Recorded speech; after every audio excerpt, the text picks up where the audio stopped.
lowest, greatest, highest, I will come to thee.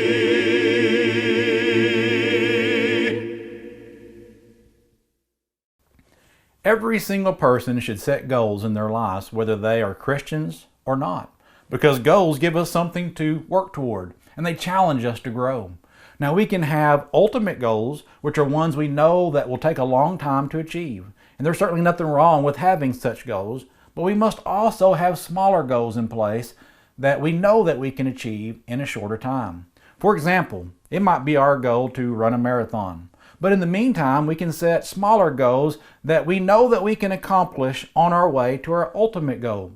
So with our example, we could make our first goal to be able to run half of a mile. Then our next goal might be running the same half of a mile at a faster time. Then we can move on up the scale in distance until we're able to finally reach our ultimate goal.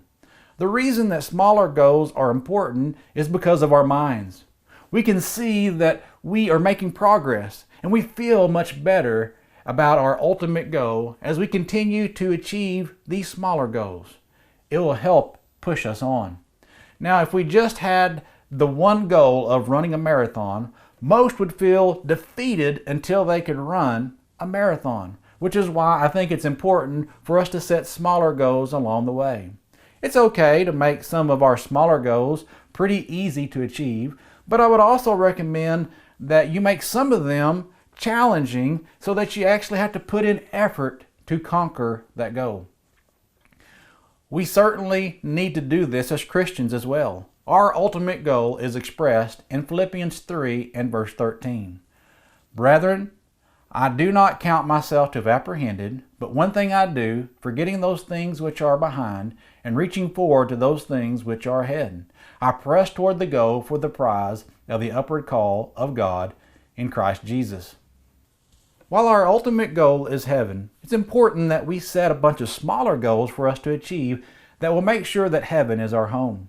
The amount of smaller goals are without limit. For example, we could make reading our Bibles our goal because it contains the words that we will be judged by. So we might start out reading a chapter a day, and then we can go on to 2 chapters and 3 chapters and keep pushing ourselves until we're reading more and more of the Bible every single day. Maybe we'll challenge ourselves to invite one person to worship every month. Then, as we begin to do that, we can up the number. We can challenge ourselves and increase it to 2, and so on. Maybe we struggle with assembling with the saints. We could start out by making it to every service that's offered for a month, and then we could try it for 2 months, and so on.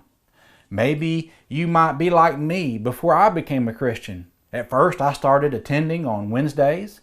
Then I started attending on Sunday nights. Then came Sunday mornings, and finally I added Sunday morning Bible class.